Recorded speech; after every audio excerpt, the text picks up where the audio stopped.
Revision everything में एक बार फिर से आप लोगों का बहुत बहुत स्वागत है। तो कैसे आप लोग? आई होप आप सब बहुत ही अच्छे होंगे। देखिए, आज हिस्ट्री का हमारा एक टॉपिक है हड़प्पा, और इसके पहले भी हड़प्पा की कुछ वीडियो हैं, लेकिन उसमें कुछ पॉइंट छूटे हुए हैं, आप लोग उसे भी देख सकते हैं। और इसमें हमने बहुत सारे नए पॉइंट्स को इंक्लूड किया हुआ है। तो चलिए शुरू करते हैं। देखिए, सबसे पहले जानते हैं कि इसका कौन कौन सा नाम है, यानी हड़प्पा सभ्यता को और किन किन नामों से जाना जाता है। सबसे पहले है सैंधव सभ्यता, फिर इसको बोलते हैं सिंधु घाटी सभ्यता, क्योंकि इसके मैक्सिमम जो शहर हैं वो या तो सिंधु नदी के किनारे हैं या फिर सिंधु की सहायक नदियों के किनारे हैं। फिर इसको कहते हैं हड़प्पा सभ्यता, क्योंकि सबसे पहला खोजा गया स्थल हड़प्पा था। फिर कहते हैं कांस्य युगीन सभ्यता, क्योंकि इस समय कांसे की खोज हुई थी। उसके अलावा इसको घग्घर हाकरा सभ्यता भी बोलते हैं। ठीक है, इसकी शुरुआत हड़प्पा से हुई थी, यानी जो खनन शुरू हुआ ये हड़प्पा से शुरू हुआ, और हड़प्पा रावी नदी के किनारे है। और खनन कब शुरू हुआ? तो 1921 ईस्वी में शुरू हुआ। और हड़प्पा के बाद अगला जो जिस स्थल की खुदाई हुई थी वो मोहनजोदड़ो था 1922 ईस्वी में। और अब तक हड़प्पा के बहुत सारे स्थल प्रकाश में आ चुके हैं। और अगर इसके भौगोलिक विस्तार की अगर हम चर्चा करें तो पूर्व में आलमगीरपुर उत्तर प्रदेश, उत्तर में मांडा जम्मू कश्मीर जो कि चिनाब नदी के किनारे है, पश्चिम में सुतकांगेडोर जो कि बलूचिस्तान में है और दास्क नदी के किनारे है, और दक्षिण में दायमाबाद प्रवरा नदी के किनारे है जो कि महाराष्ट्र में है। फिर अब देखते हैं कि सिंधु घाटी सभ्यता की उत्पत्ति कैसे हुई। इसके उत्पत्ति के संबंध में दो प्रकार के सिद्धांत दिए जाते हैं या फिर दो प्रकार के विचार दिए जाते हैं। पहला है विदेशी उत्पत्ति और दूसरा है स्वदेशी उत्पत्ति। जो विदेशी उत्पत्ति है इसमें जॉन मार्शल, गार्डन चाइल्ड और व्हीलर ने इसको माना हुआ है। इनके अनुसार ये मानते हैं कि जो सिंधु घाटी सभ्यता है वो मेसोपोटामिया का उपनिवेश था। और इसके पक्ष में ये क्या क्या रीज़न देते हैं कि जो मेसोपोटामिया था वो वहाँ पे भी नगर थे, सिंधु में भी नगर है, वहाँ पे भी ईंटों का प्रयोग हुआ, यहाँ पे भी ईंटों का प्रयोग हुआ, वहाँ पे भी लिपि थी, यहाँ पे भी लिपि थी, वहाँ पे भी तांबे के साक्ष्य मिले हुए हैं और सिंधु घाटी सभ्यता में भी तांबे के साक्ष्य मिले हुए हैं। लेकिन अब इसमें असमानता क्या है? हमने जहाँ पे देखा हुआ है कि हड़प्पा सभ्यता में नगर मिले हुए हैं, लेकिन वो पूर्णतः नियोजित हैं। लेकिन जो मेसोपोटामिया के नगर हैं वो तितर बितर है, पूर्ण रूप से वो नियोजित नहीं है। और ईंट की इन्होंने बात की हुई थी, तो इंडस वैली का जो ईंट है वो पकी हुई ईंटों से बनाया गया है, जबकि मेसोपोटामिया में जो ईंटें इस्तेमाल हुई हैं वो कच्ची ईंटों की है। और इंडस वैली में की जो लिपि है वो चित्रात्मक थी, जबकि मेसोपोटामिया की जो लिपि थी वो चित्रात्मक नहीं थी। सिंधु घाटी सभ्यता में तांबा और कांसा दोनों पाया गया है, लेकिन मेसोपोटामिया में केवल कांसा पाया गया है। तो इससे क्या निष्कर्ष निकलता है कि सिंधु घाटी सभ्यता जो थी वो विदेशी उत्पत्ति का परिमाण नहीं थी।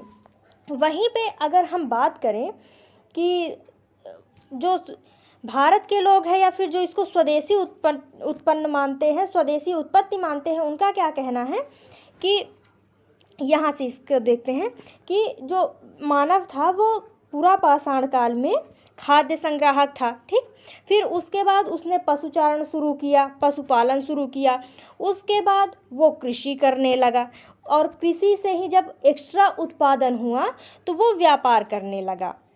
और आपको भी पता है कि अगर कृषि करनी है तो पानी की बहुत ज़्यादा ज़रूरत पड़ेगी, इसीलिए धीरे धीरे वो लोग नदियों के किनारे बसना शुरू हुए, और बाद में जो नदी के किनारे ये लोग बसे थे यही केंद्र बन गए, यानी यही व्यापार का केंद्र बन गया। ठीक है, अब आगे देखते हैं।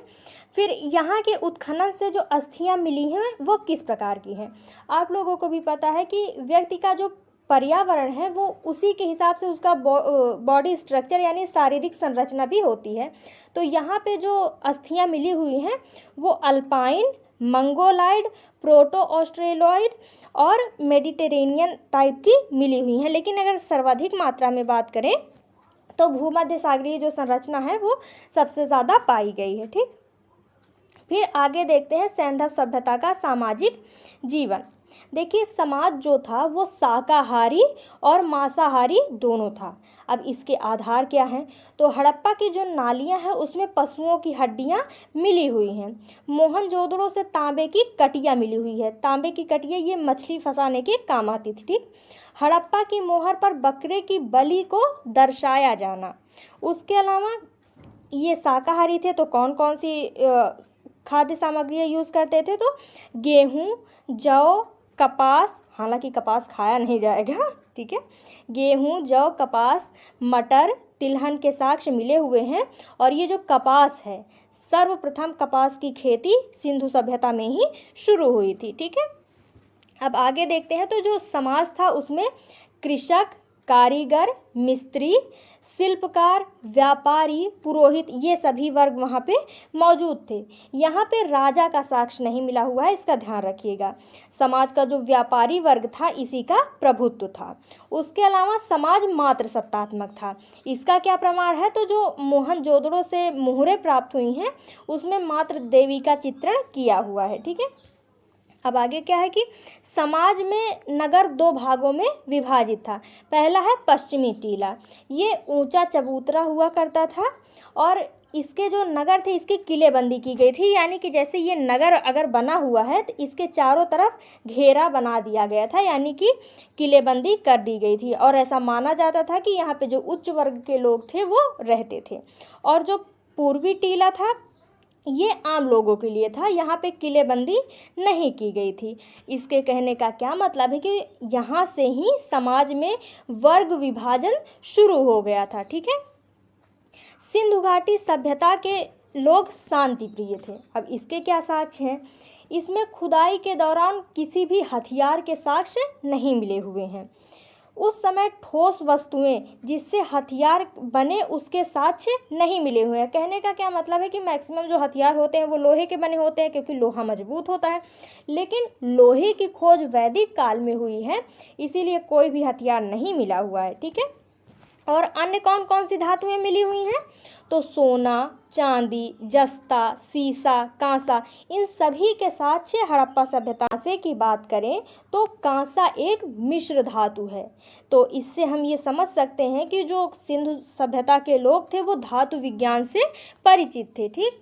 और अगर वस्त्र की बात करें तो जो पुरुष होते थे वो लंबा कुर्ता, अंगोछा पहनते थे और वो जो कुर्ता होता था वो कढ़ाईदार होता था। और अगर स्त्रियों की बात करें तो ये छोटे स्कर्ट टाइप के कपड़े पहनती थी और ये सभी कपड़े सूती वस्त्र के बने होते थे। और यहाँ के जो पुरुष थे वो घुंघराले बालों के शौकीन थे। ऐसा इसलिए कहा जाता है क्योंकि यहाँ पे कुछ उस प्रकार की छड़ी पाई गई है जिसको गर्म करके बालों को घुंघराला बनाया जा सकता है, ठीक। और अगर आभूषण की बात करें तो चूड़ी, कंगन, बाली, अंगूठी, बाजूबंद और मनके यानी कि पत्थर के बने हुए कुछ आभूषण होते थे। इन सब के यहाँ पे आभूषण बने हुए थे और ये जो आभूषण थे ये सोना, चांदी और तांबा के बने हुए थे। पुरुष और महिलाएं दोनों इनका उपयोग करती थी। और मनोरंजन की अगर हम बात करें तो यहाँ के लोग पासा खेलना, शतरंज, मुर्गा लड़ाना ये सब काम किया करते थे। जो पासा है वो लोथल और मोहनजोदड़ो से पासे का बोर्ड मिला हुआ है, इसी से ये अंदाज़ा लगाया जाता है। उसके अलावा दो नर्तकी की मूर्ति मिली हुई है, एक पत्थर की है और एक कांसे की है। तो जो पत्थर वाली है वो हड़प्पा से मिली हुई है और कांसे वाली मोहनजोदड़ो से मिली हुई है। फिर अगर हम सवाधान की बात करें कि लोगों को मृत्यु के बाद कैसे उनका अंतिम संस्कार किया जाता था, तो इसमें 3 प्रकार के साक्ष्य मिले हुए हैं। पहला पूर्ण समाधिकरण, इसमें संपूर्ण शव को भूमि में दफन कर दिया जाता था। फिर दूसरा है आंशिक समाधिकरण, इसमें क्या करते थे कि जो शव होते थे उनको कुछ समय के लिए खुले में छोड़ दिया जाता था। फिर जो अपघटक होते थे, चील, कौवे या और छोटे छोटे जीवाणु, वो उसको खाकर ख़त्म करते थे। फिर जो हिस्सा बचता था उसको ये दफन कर देते थे। और तीसरा है दहन, यानी शव को जला देते थे। तो यहाँ पे एक बात और ध्यान रखिएगा, जो लोथल और कालीबंगा है यहाँ से युगल समाधान मिले हुए हैं, यानी कि 2 लोगों को एक साथ दफनाया गया हुआ था। और अगर हम धार्मिक विश्वास की बात करें तो ये लोग कर्मकांडी थे। इसका आधार क्या है, तो कालीबंगा और लोथल से यज्ञ की वेदी मिली हुई है, ठीक है। और इनका जो विश्वास था वो पारलौकिक जीवन में था। और इसका क्या क्या आधार है, तो रोपड़ में एक कब्र से मालिक के साथ साथ उसके कुत्ते को भी दफनाया गया है। उसके अलावा लोथल व कालीबंगा से युग्मित समाधान मिलने की संभावना है। इससे यह अंदाज़ा लगाया जाता है कि ये लोग पुनर्जन्म में विश्वास रखते थे। फिर है प्रकृति पूजा। ये लोग प्रकृति पूजा किया करते थे और इसका क्या आधार है, तो हड़प्पा से एक मुहर मिली है जिसमें स्त्री के गर्भ से पौधा निकलता हुआ दर्शाया गया है, यानी प्रकृति को दर्शाया गया है। फिर है कि पशु बलि इस समय पर थी और इसका आधार क्या है, मोहर। इसके पहले भी हम बात कर चुके हैं कि हड़प्पा का जो मोहर था उस पर बकरे की बलि देते हुए दर्शाया गया है, ठीक है। फिर अगला है वृक्ष पूजा होती थी, तो और किस वृक्ष की होती थी, तो पीपल वृक्ष की होती थी, ठीक है। फिर ये लोग मूर्ति पूजक भी थे और इसका आधार क्या है, तो मातृ देवी की यहाँ से कई मूर्तियाँ मिली हुई है। मातृ देवी के साथ साथ पुरुष देवता की भी कुछ मूर्तियाँ मिली हुई हैं। मोहनजोदड़ो से प्राप्त एक मुहर पर आद्य शिव जैसा चित्रण मिला हुआ है जिसको पशुपति मोहर कहते हैं। इसमें क्या हुआ कि किसी व्यक्ति को दर्शाया गया है, उसके चारों तरफ बहुत सारे पशु बैठे हुए हैं, इसके लिए इसको आद्य शिव की प्रतिमा बोला गया है। फिर अगला क्या है कि चूंकि मातृ देवी की मूर्तियां संख्या में अधिक हैं, अतः यह अनुमान लगाया जाता है कि संभवतः ये समाज मातृ सत्तात्मक था, ठीक है। और ये जो मूर्तियां मिली हुई हैं ये सर्वाधिक मोहनजोदड़ो से मिली हुई हैं, ठीक। लेकिन ध्यान देने योग्य बात क्या है कि ये लोग पूजा पाठ भले ही करते थे लेकिन किसी भी मंदिर का साक्ष्य नहीं मिला हुआ है, तो इसको ध्यान रखिएगा क्योंकि इसमें कन्फ्यूजन कई बार ये होता है ना कि लोग कहते हैं कि हाँ मूर्ति तो थी तो संभावना है कि मंदिर भी रही होगी, लेकिन ऐसा नहीं है। हाँ मूर्ति थी लेकिन मंदिर का कोई भी साक्ष्य नहीं है, ठीक है। इसके अलावा ये लोग लिंग पूजा, अग्नि पूजा, जल पूजा, सरिसृप पूजा, सरिसृप यानी नाग की भी पूजा किया करते थे। पशु पूजा भी होती थी और जिसमें सबसे महत्वपूर्ण कुबरदाल एक श्रृंगी वाला जानवर था। उसके अलावा यहाँ पे स्वास्तिक की भी पूजा होती थी, ठीक है। और अगर आर्थिक जीवन की बात करें तो हड़प्पा कालीन जो अर्थव्यवस्था का आधार था उसमें सबसे महत्वपूर्ण कृषि था। फिर उसके बाद गैर कृषि कार्य यानी कि व्यापार, शिल्प भी होता था। और जो व्यापार था ये दो प्रकार का होता था, पहला था आंतरिक और दूसरा बाह्य। कहने का क्या मतलब है कि इनके आंतरिक व्यापार भी था यानी आपस में भी ये लोग व्यापार करते थे, उसके अलावा विदेशों से भी इनका व्यापार हुआ करता था। और यहाँ पे कौन कौन से अन्न मिले हुए हैं, तो गेहूं की 3 किस्में मिली हुई हैं, जौ की 2 किस्में मिली हुई हैं। इसके अलावा कपास, मटर, तिलहन, खजूर और तरबूज भी मिले हुए हैं। लेकिन ध्यान रखिएगा कि जो गन्ना है, गन्ने का साक्ष्य यहाँ से नहीं मिला हुआ है, ठीक है। फिर अगला हल के बारे में अगर हम बात करें तो हल या फावड़ा नहीं मिला हुआ है, किंतु कालीबंगा से हड़प्पा के समय से पहले का हल रेखा प्राप्त हुआ है। तो जो ये हल रेखा ये हड़प्पा के समय का नहीं, उसके पहले का है, ठीक है। और अगर हम कृषि की बात करें तो कृषि जब होगा तो उत्पादन होगा, तो उत्पादन जब अधिक हुआ तो उसके लिए अन्नागार की ज़रूरत पड़ी और ये अन्नागार 2 जगह से प्राप्त हुआ है, एक हड़प्पा और एक मोहनजोदड़ो, ठीक। और यहाँ से जुते हुए खेत के भी साक्ष्य मिले हुए हैं, कहाँ से, तो कालीबंगा से। लेकिन ध्यान देने योग्य बात ये है कि ये भी हड़प्पा के समय से पहले का है, ठीक है। यहाँ पर कृषि के लिए सिंचाई की व्यवस्था थी और ये जो सिंचाई होती थी इससे बांध के भी साक्ष्य मिले हुए हैं कि नदियों पर बांध बनाकर सिंचाई की जाती थी। और ये साक्ष्य कहाँ से मिले हुए हैं, तो धौलावीरा से। धौलावीरा से स्टेडियम भी मिला हुआ है, इसको ध्यान रखिएगा। फिर अगला क्या है कि लोथल और रंगपुर से धान की भूसी, ज्वार, बाजरा के साक्ष्य मिले हुए हैं, ठीक है। सबसे पहले कपास की खेती हड़प्पा सभ्यता से ही हुई है। यूनानी जो कपास था इसको सिंडन बोलते थे, ठीक है। और इसी सिंडन से इसको इंडस वैली कहा जाने लगा, ठीक है। फिर आगे क्या है, उद्योग। उद्योग की बात करें तो यहाँ पे सूती कपड़े भी बनाए जाते थे, ईंट, मनके का कारखाना था, मृद भांड और टेराकोटा भी बनाया जाता था। टेराकोटा पकी मिट्टियों के खिलौने हुआ करते थे। ठीक, इसके अलावा पशुपालन भी ये लोग करते थे, तो पशुओं में बैल, भेड़, हाथी, बकरी के साक्ष्य मिले हुए हैं। ऐसी कोई मूर्ति का साक्ष्य नहीं मिला है जिस पर गाय की आकृति हो, तो इसको ध्यान रखिएगा, क्योंकि कई बार कंफ्यूजन क्रिएट करने के लिए ये बोल दिया जाता है कि क्या हड़प्पा सभ्यता में गाय के साक्ष्य थे, तो नहीं, हड़प्पा सभ्यता में गाय के साक्ष्य नहीं मिले हुए हैं। बैल था लेकिन गाय के साक्ष्य नहीं मिले हुए हैं, इसको ध्यान रखिएगा। ठीक है, फिर अगर हम व्यापार की बात करें तो आंतरिक व्यापार में तो राजस्थान की खेतड़ी की जो खान थी, यहाँ से तांबे के साक्ष्य मिले हुए हैं, या फिर यहाँ से तांबा मंगाया जाता था। पशुओं के तांबे की मूर्ति लोथल से मिली हुई है, तो किस किस की, तो बर्ड, रैबिट, डॉग और ऑक्स की मूर्ति मिली हुई है। फिर कोलार की खान से सोना, अजमेर की खान से सीसा, कश्मीर व काठिया।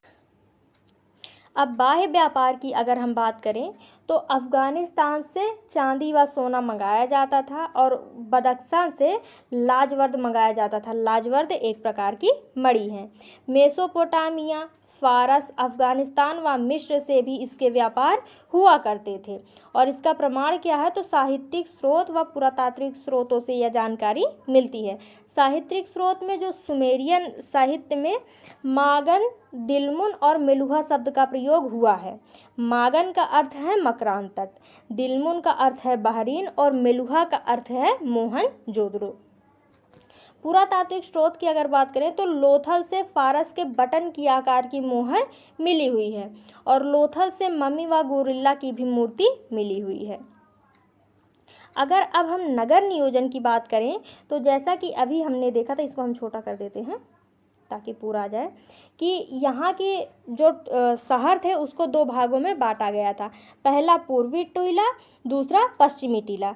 तो यहाँ पे अगर आप ध्यान देंगे तो जो पूर्वी टीला होता था ये नॉर्मल ही बना हुआ था, ठीक है, और जो पश्चिमी टीला था इसके चारों तरफ यहाँ पे आप देखेंगे तो बाउंड्री की हुई रहती थी, ठीक है, और उसके अलावा ये ऊंचा हुआ करता था। पूर्वी टीले के मुकाबले ये ऊंचा हुआ करता था, ठीक है। और जो इसमें मुख्य सड़क होती थी वो बीचों बीच से गुजरती थी, जिसकी औसत चौड़ाई 10 मीटर होती थी।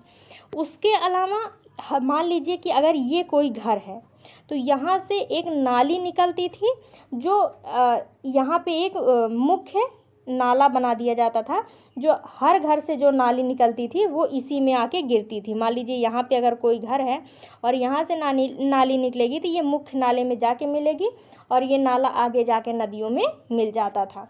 और अगर ईंटों की बात करें तो यहाँ की जो ईंटें थी वो 4:2:1 के अनुपात में होती थी, ठीक है। तो ये है हड़प्पा सभ्यता की कुछ प्रमुख बातें, और इसको हम जो और बचे हुए चीज़ें हैं इसको हम अगले वीडियो में डिस्कस करेंगे। मिलते हैं नेक्स्ट वीडियो में। Thank you.